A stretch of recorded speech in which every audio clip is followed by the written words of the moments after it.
In this example, again, we already have them written in slope-intercept form. So I'm going to graph the first line. So the first one I'm going to graph in pink.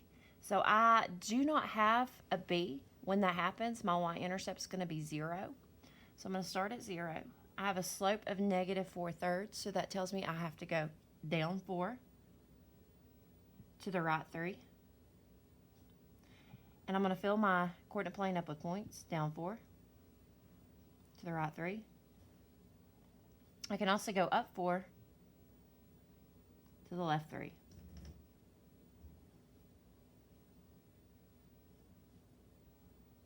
Okay, because it's a equal to, it's a less than or equal to, the line is part of the solution, so I am going to make this a solid line.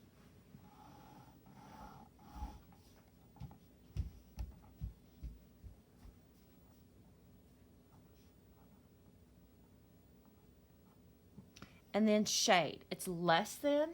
I didn't divide anything by a negative, so I'm going to shade below.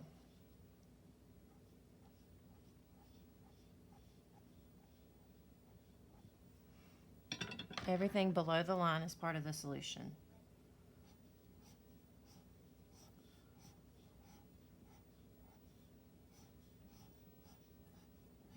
Okay, for the next function, I have y equals -x. So again, I have a y-intercept of 0. -x tells me to go down 1 to the right 1, because it's -1, down 1, right 1.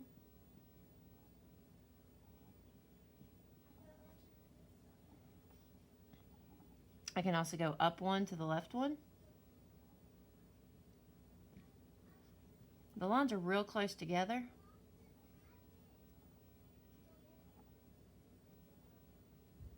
Since it's a less than, it's going to be a dashed line. The line is not part of the solution. And it's a less than, so I'm going to shade below.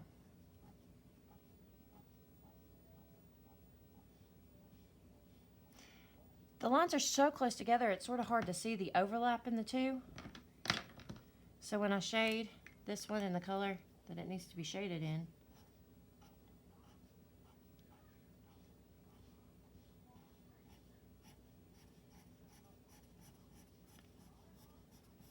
the overlap is this area right in here.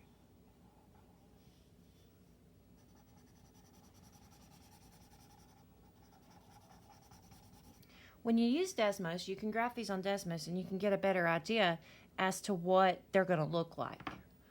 Okay, we've got one more example.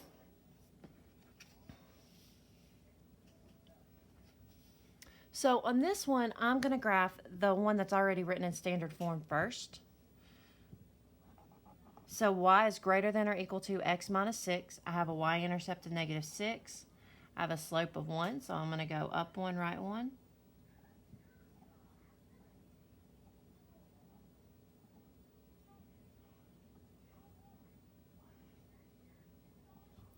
Okay, then it's going to be a solid line because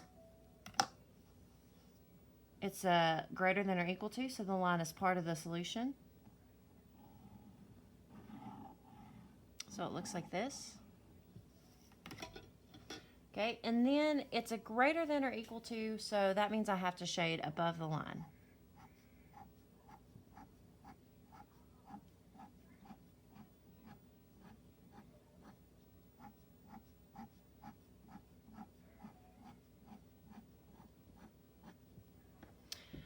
Okay, so what about the next one? So in the next one, I have -x is less than 4 minus y.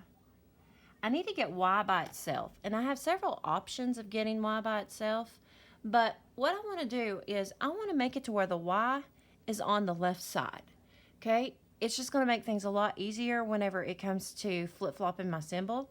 So even though I'm moving the y over there with the x, I can get y by itself in 2 steps. So if I add the y to the other side here, then that's going to leave me with y minus x is less than 4. Now, I have a couple of options of how I can graph this. It's written now in standard form, so I can use my x and y intercepts. I have a y-intercept of 4, and I have an x-intercept of -4. But also, if I add the x to the other side,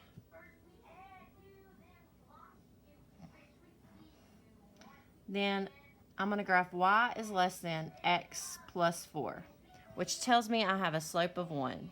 So I can rise 1, right 1.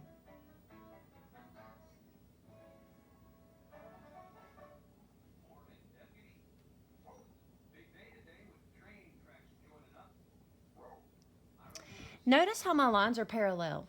In systems of equations, if you have parallel lines, you have no solution. But in this situation, because it's a less than, I'm going to shade below.